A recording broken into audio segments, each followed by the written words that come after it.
नमस्कार प्रिय मित्रों, स्वागत है आप सभी का अपने चैनल कथा साहित्य दर्पण में।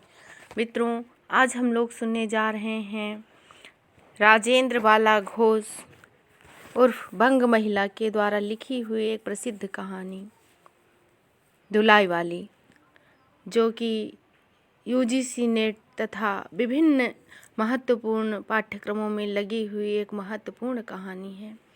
तो कहानी पर पहुंचने से पहले जानेंगे संक्षिप्त सा परिचय राजेंद्र बाला घोष जी का। राजेंद्र बाला घोष जी का जन्म 1882 में हुआ था। यह मुंशी प्रेमचंद्र जी से 2 वर्ष छोटी थी। हिंदी नवजागरण की यह पहली छापामार लेखिका थी। उन्होंने अपने आक्रामक लेखन द्वारा पुरुष सत्तात्मक समाज को चुनौती दी। वे छद्माचार्यों द्वारा आरोपित चारित्रिक लांछनों से न टूटी और न घबराई, बल्कि नए तेवर के साथ नारी मुक्ति की लड़ाई जारी रखी। नतीजन स्त्री स्वतंत्रता की बहाली के लिए उनका लेखनीय अभियान फेमिनिस्ट आंदोलन का प्रथम अध्याय साबित हुआ। वह बंग महिला के नाम से लिखती थी। आपके पिताजी का नाम राम प्रसन्न घोष तथा माताजी का नाम नीदरवासिनी घोष था। उनका परिवार वाराणसी में रहता था और प्रतिष्ठित बंगाली परिवार था। आपके पूर्वज बंगाल से वाराणसी में आकर बस चुके और बचपन में आपको रानी अथवा चारुबाला के नाम से भी पुकारा जाता था। आपकी प्रारंभिक शिक्षा आपकी माताजी के संरक्षण में हुई और आपका विवाह पूर्णचंद्र देव के साथ हुआ। एक साहित्यिक रुचि की महिला थीं आप, और 1904 से 1917 तक बंग महिला नाम से विभिन्न प्रतिष्ठित पत्रिकाओं में आप लेखनी लिखती रही। इसी बीच 2 बच्चों के असामयिक निधन और पति के देहांत से बुरी तरह आघात के कारण आपकी वाणी मौन हो गई। 24 फरवरी 1941 को मिर्जापुर में आपका देहांत हो गया। हिंदी कहानी में बंग महिला का नाम आदर से लिया जाता है। मूलतः हिंदी भाषी न होते हुए भी आपने हिंदी के प्रति अनन्य अनुराग का प्रदर्शन किया। ऐसी महान प्रतिभा की धनी हिंदी की प्रथम महिला लेखिका का गौरव प्राप्त करने वाली राजेंद्र बाला घोष जी की कहानी है धुलाई वाली। आइए चलते हैं कहानी पर। काशी के दशाश्वमेध घाट पर स्नान करके एक मनुष्य बड़ी व्यग्रता के साथ गोदौलिया की तरफ आ रहा था। एक हाथ में मैली सी तौलिया लपेटी हुई थी, भीगी धोती, और दूसरे में सुरती की गोलियों की कई डिब्बियां और सूंघनी की एक पुड़िया थी। उस समय दिन के 11 बजे थे। गोदौलिया की बाईं तरफ जो गली है, उसके भीतर एक और गली में थोड़ी दूर पर एक टूटे मकान से पुराने मकान में वह जा घुसा। मकान के पहले खंड में बहुत अंधेरा था, पर ऊपर की जगह मनुष्य के वासोपयोगी थी। नवागत मनुष्य धड़धड़ाता हुआ ऊपर चढ़ गया। वहाँ एक कोठरी में हाथ की चीजें रख दी और सीता सीता पुकारने लगा। क्या है, कहती हुई एक 10 बरस की बालिका आ खड़ी हुई। तब उस पुरुष ने कहा, सीता जरा अपनी बहन को बुला ला। अच्छा, कहकर सीता चली गई और कुछ देर में एक नवीना स्त्री आकर उपस्थित हुई। उसे देखते ही पुरुष ने कहा, लो, हम लोगों को तो आज ही जाना होगा। इस बात को सुनकर स्त्री कुछ आश्चर्यचकित और कुछ झुलझुलाहट के साथ बोली, आज ही जाना होगा? क्यों? भला आज कैसे जाना हो सकेगा? ऐसे ही था तो सवेरे भैया से कह देते। तुम तो जानते हो कि मुंह से कह दिया बस हुई छुट्टी। लड़की कभी विदा की हो तो मालूम पड़ता। आज तो किसी सूरत में जाना नहीं हो सकता। तुम आज कहती हो, हमें तो अभी जाना है। बात यह है कि आज नवल किशोर कलकत्ते से आ रहे हैं और अपनी नई बहू को भी साथ ला रहे हैं, सो उन्होंने हमें आज ही आने को इसरार किया है। हम सब लोग मुगल सराय के से साथ ही इलाहाबाद चलेंगे। उनका तार मुझे घर से निकलते ही मिला। इसी से मैं झट नहा धोकर लौट आया। बस अब करना ही क्या है, कपड़ा उपड़ा जो कुछ हो बांध बूंद लो, घंटे भर में खा पी कर चली चलो। हम जब तुम्हें विदा कराने आए ही हैं तो कल के बदले आज ही चलते हैं। हाँ, ये बात है, नवल जो चाहे करावें। बस एक ही गाड़ी में ना जाने से दोस्ती में बट्टा लग जाएगा। अब तो किस तरह रुकेंगे नहीं, जरूर ही उनके साथ जाओगे। पर मेरे तो नाकों में दम आ गया है। क्यों, किस बात से? उनकी हंसी से। और किससे? हंसी ठट्ठा राह में अच्छी लगती है, उनकी हंसी मुझे नहीं भाती।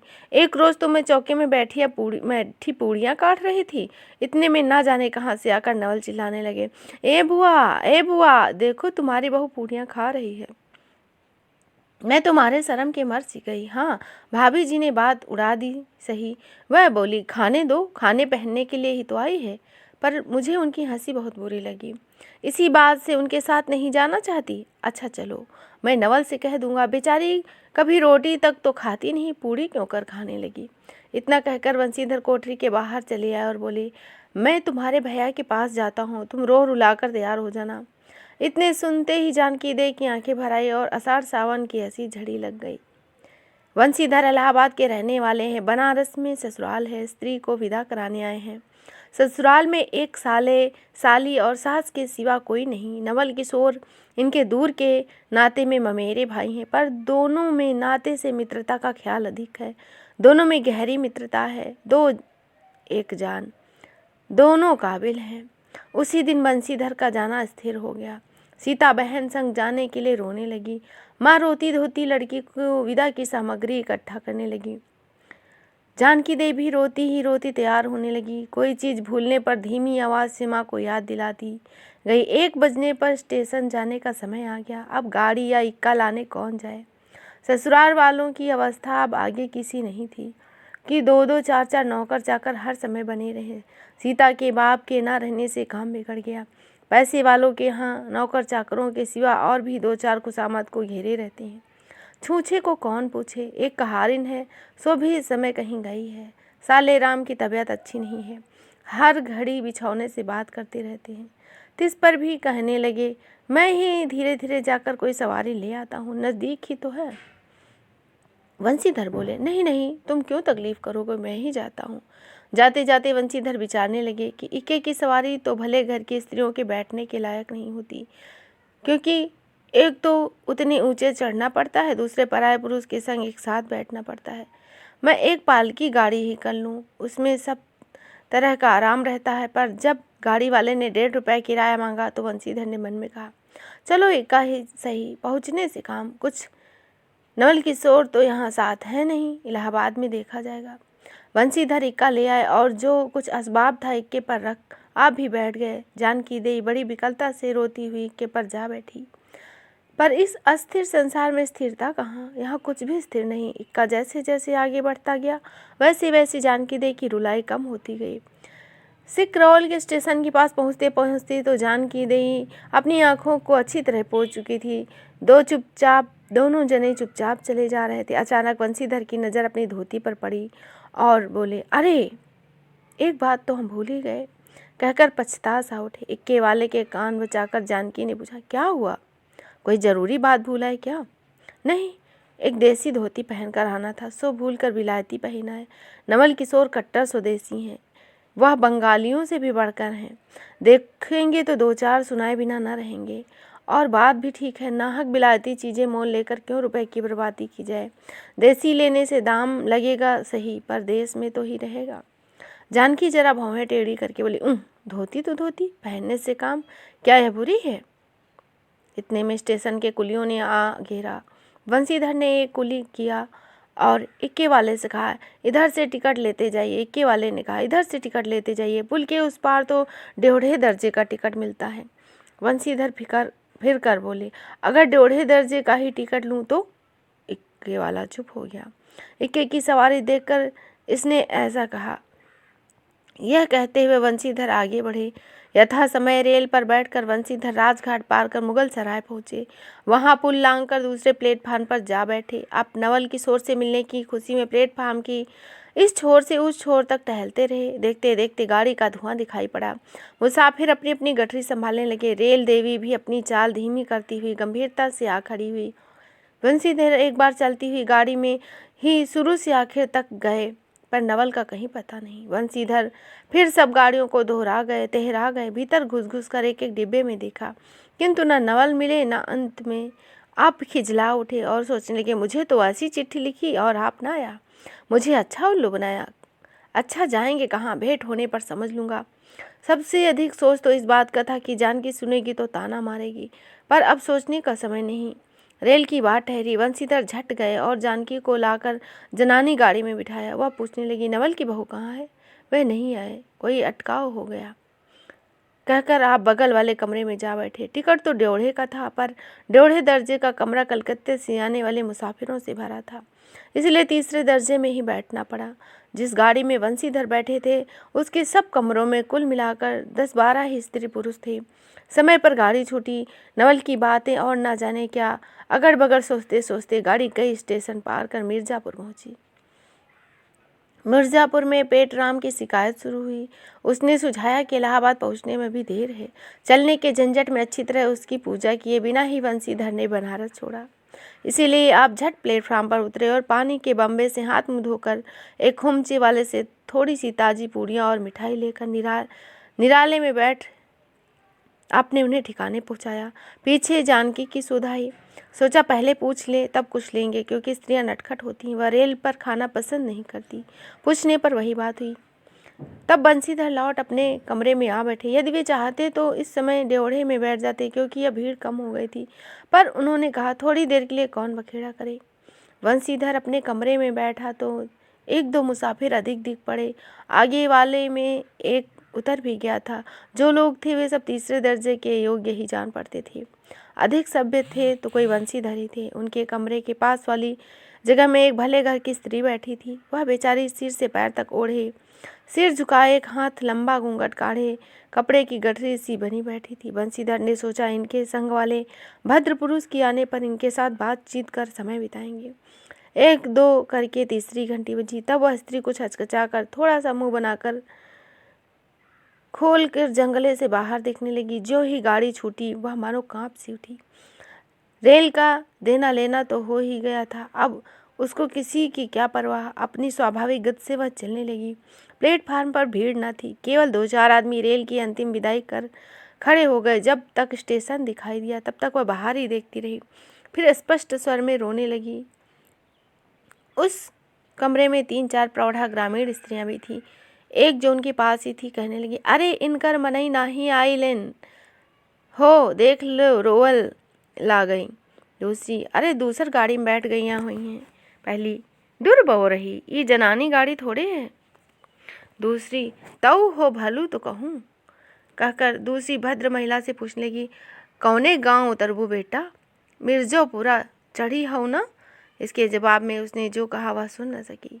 तब पहली बोली, हट हम पूछला ना, हम कहाँ उतरबू हो? आए इलाहाबाद। दूसरी, इलाहाबाद कौन गांव हो गईया? पहली, अरे नहीं जानल, पयाग जी, जहाँ मनई मकर नहाए जाला। दूसरी, भला पयाग जी काहे न जानिल ले, कहे के नाही, तोहरे पंच के धर्म से 4 दिन नहाए चुकी हूँ। ऐसा ही सोमवारी और गहन धक्का धक्का लग रहा तउन तोहरे काशी जी नहाए गई रहन। पहली, आवे जाए के तो सब औते जात बटले बाटन, फुन यह शायद तो बेचारे विपद मना पड़ल बाटिन। हे हम पंचा हई, राजघाट टिकस कटौली, मुगल के सराय उतरली, होंदे पुनः चढ़ली। दूसरी, ऐसे एक दाई हम आवत रहे, एक मिली और मोरे संगे रही, तो कौन टिकसिया पर उकर मालिकवा उतरे से कि जुड़ते गाड़ी खुली। अब ए साहेब गाड़ी तनी खड़ी करा, भला गड़िया दहिनाती काहे के खड़ी हुई। पहली, ऊ मेहरुआ बड़ी उजबक रहल, ते भला केहू के चिल्लाए से रेलियो कहूँ खड़ी होत बा। इसी बात पर कुल कमरे वाले हंस पड़े। अब जितने स्त्री पुरुष थे सब एक अनोखी बातें कहकर अपने अपने तजुर्बे बयान करने लगे। बीच बीच में उस अकेली अबला की स्थिति पर दुख भी प्रकट करती जाती। तीसरी स्त्री बोली, टिकसिया पल्ले बाय कि नाही?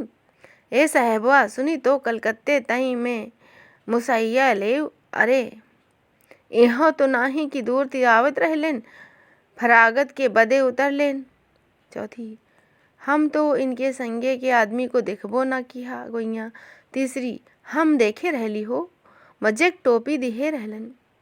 इस तरह उनकी बेसिर पैर की बातें सुनकर बंसीधर ऊब उठे। तब वह स्त्री उन स्त्रियों से कहने लगे, तुम तो नाहक उन्हें और भी डरा रही हो।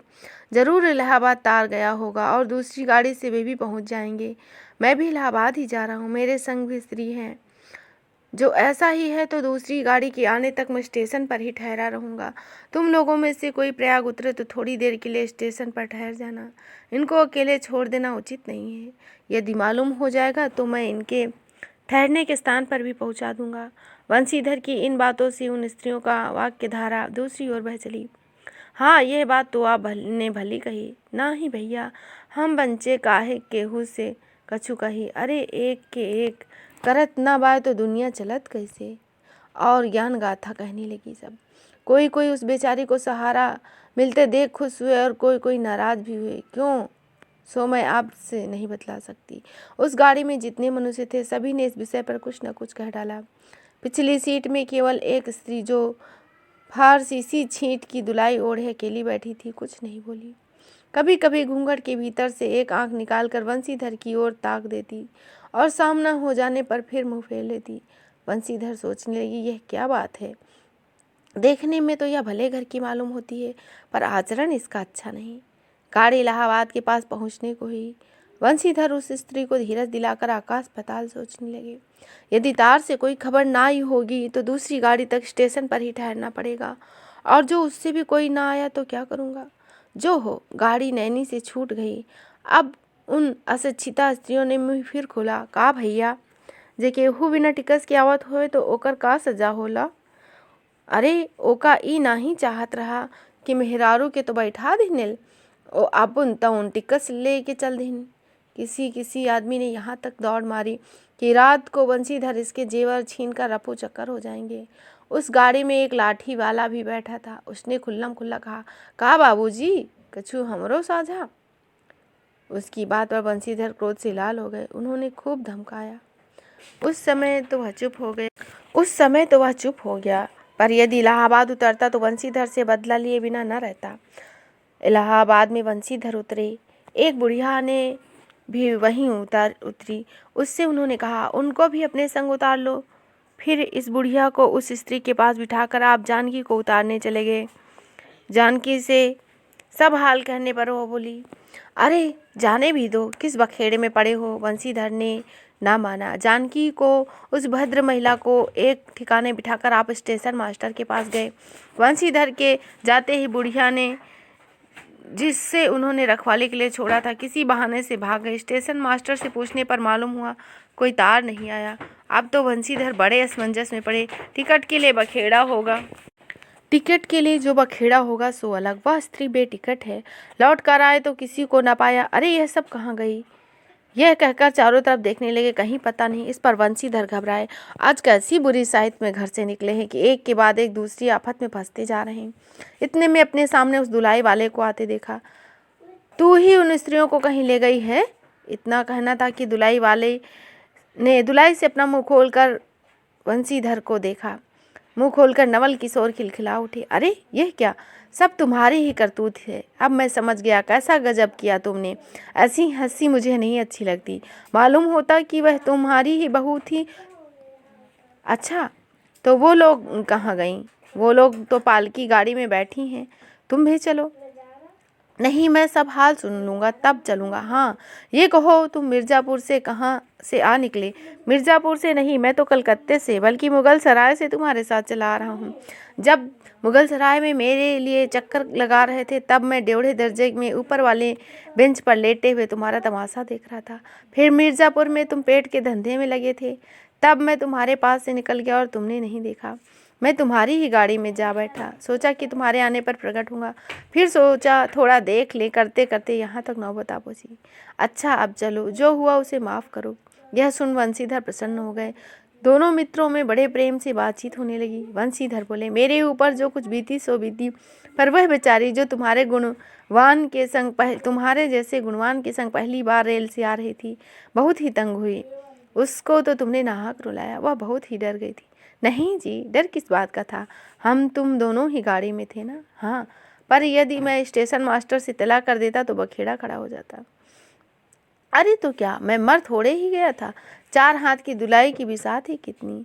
इसी तरह बातचीत करते करते दोनों गाड़ी के पास आ गए। देखा तो दोनों मित्र बधुओं में हंसी हो रही थी। जानकी कह रही थी, अरे तुम जानो क्या, इन लोगों की हंसी ऐसी ही होती है, हंसी हंसी में किसी के प्राण भी निकल जाए तो इनको दया ना आवे। खैर दोनों मित्र अपनी अपनी घरवालियों को लेकर राजी खुशी पहुँचे और मुझे भी उनको यह राम कहानी कहने से छुट्टी मिली। तो इस तरह आपने सुने राजेंद्र बाला घोष जी की लिखी हुई एक प्रसिद्ध कहानी दुलाई वाली। आशा है आपको यह कहानी अवश्य ही पसंद आई होगी। मित्रों, आपसे निवेदन है कि हमारे इस चैनल पे यूजीसी नेट तथा असिस्टेंट प्रोफेसर के पाठ्यक्रम में लगी हुई कहानियों का भी वाचन किया गया है तथा अन्य विभिन्न पाठ्यक्रम में लगी हुई कहानियों का भी वाचन किया गया है। तो आप उन्हें अवश्य सुनें और अपने सुझाव प्रस्तुत करें। तो फिर मिलेंगे इसी तरह एक नए तथ्य के साथ। तब तक के लिए जय हिंद, जय हिंदी। धन्यवाद।